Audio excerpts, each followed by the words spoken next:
My next guest on the show off the top is someone that I met back in 2007. He's got a career spanning for a decade plus, entertainer, broadcaster, perhaps one of the most awarded media personalities in the country. He cannot sing to save his life, but he's a party rock star. Ladies and gentlemen, please welcome my friend, Denrele Edun. Yes, the toughers are here. I see introduction. You might have. Only me. Oh, I wanted to join. Let me now. That's how you make an entrance. Half far. And we're allowed to drink. Yes, please. Before you even start talking, let me just take a because sip. I have a feeling that I'm on the hot spot. I'm gonna drill you. Not quite. But no, you mixed it well. Okay, so how do we start? First off. Yes, sir. I haven't seen your sisters in a minute. How they doing? Hey, whoa. So I had an aunt come to the house today. Okay. And she just sat all of us down and said, the three of you haven't gotten married. What is going on? So my sisters are very much in the house right now. They sat us all down. They really. What's going on? And then they now asked, of course, the last one is always, but I think if anyone was going to get married first in my family, it would be my younger sister. The last one, Jumoke. So it would be her. Before you? Actually, I think so. I've always seen it that way. Yeah. My sisters, which took your mind all the way down there. I was not expecting that. But that just happened like 20 minutes ago. Okay. So she's still lecturing them in the house. TV career spanning a decade and counting? Yes! Entertainment career spanning 2 decades or more? Hallelujah. Television 101. That was what year? What year was that again? 1994. Early 1994, supporting Waka Pass. Then 1995 lead role till 98. So, yeah. Where were you then, sir? I can't remember. You know, your age is quite questionable. So where were you? This age of yours, The age of my, like, younger or older? Am I supposed to be older? Am I supposed to be younger? I'm still operating on the Hafa Adams younger frequency. Younger frequency. So okay. That's when I know well. Yes.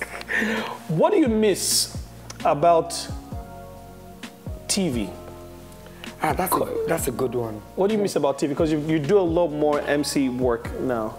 I think I juggle both. It's like, you know, like a scale. Yeah. For me, TV. You know, TV at some point was. Yeah.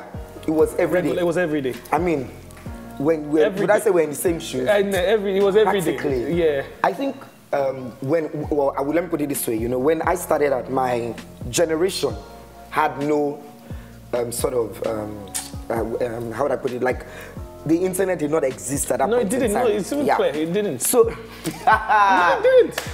You savage. When you were hosting the Next Vista in 2006, how much Instagram was there? There was none, actually. Who was on Twitter at that time, really? There was no Facebook at that point. So you see, I got very accustomed to, okay, let's get the work done, sharp. The shows here, there, and there run. And you see, for us back then, even when I started TV presenting with this brand, that you are the, you know, then they used to call us the spokesperson and channel ambassador. I don't know what they call you people now. I'm just VJ Adams. Okay. So for us, it was about getting on set, cleaning the red carpet actually, because we had the red carpet. The Sound City brand had that red carpet, so we always had to take the red carpet. They would clean it. Now stand and I'm sweating. I'm trying to adjust myself, get dressed, and what have you. So for me, it was the whole rudiments of the production. That was, you know, for me on TV.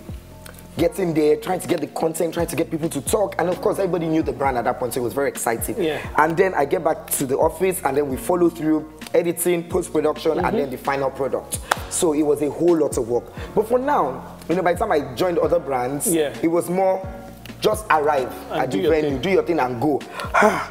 And then I now even had to get back on that same bandwagon again, because, you know, with the show I have my Keke show, the boots. It now started again, but then it was more structured. So I just realized to myself, I said, you know what? Getting a season done in a quarter, you know, no, getting a season, yes, shooting 13 episodes is a lot of work, it's grueling work. But then just give me a mic and tell me to go and scream on a stage. Highest, I might fall off the stage and even make their show more popular. Or I'm whipping my hair back and forth like a possessed demon. You get your money and you go. Thank you very much. Wow. I think the GPS is this GPS signal that just reminded me of the fact that... I really don't know how to use this GPS thing per se. I don't. The person even holding it is even looking lost. It's allowed. So yeah, what do I miss the most about TV? I think the chaos, the pandemonium, the tsunamic effect of you're walking around the clock. I know as Niger being yes. One person, you are a multitasker. You're like, you have to get everything done yourself. So yeah. Do you find it disconcerting when you're compared to someone or anyone? No, we can call the name, it's allowed. No, maybe just, if you do find it because we're compared to anyone who is not in the same space as you are, because first of all, you're talent before anything else. That's a very, You see, the thing, the gift that Adams has got, and I have to look into the camera saying this, is the fact that he can just sugarcoat some very underlining, savage, and let me put the word borderline sarcastic things. I'm just asking. No, but that was a very good question. Yes. And at the point, I got asked that a lot. Anyone who's close to me knows this very well. I really can't be bothered, but let me put it out and be very factual about it. I think everyone in some sort of way who wants to just take on a different identity and would I say like a sexuality that is fluid, yes, will just think, okay, if I'm going to get this done, the first person I have to latch some popularity off from would definitely be somebody called Denrele. So because why? Denrele can't be bothered. So it just started with the occasional things they were throwing at me. Yes. And I'll be very truthful. The first time I ever met this person in question, and I'll say his name, Idris Solariwaju Okuneye, aka Bob Terrorist K. I met him at my friend's place. We were neighbors, myself and Toyin Lawani, neighbors, right. You know, and then she was just shouting from across, Denrele, you've not come to the house, it's not fair. And I just got out and walked and said to him, Mabinu, and then I just saw him and I was like, hey, hi. I said hi. You know, I'd never seen him before, but I just, you know, the outlandishness was cool to see. I mean, I thrive on being outlandish. Too much is never enough. And then we spoke, and then I was talking to Tony, and when he was leaving, I said, wow, nice lashes. I mean, who hasn't rocked lashes? No, except for Adam Shah. And he said something like, oh, the lashes like 20K. I'm not going to quote him well, but I'll just say the way he said it to me. And then that was the conversation, and I never met him again till now. And then when they started doing all that stuff, the throwing of, you know, I just thought it was just hilarious. I just knew what was going on, but I just acted very coy and like I didn't really. But now let me now bring it to the question. Another person will find it very disheartening, you know, to say, okay, this is somebody who is just trying to build an identity that is so far-fetched away from yours.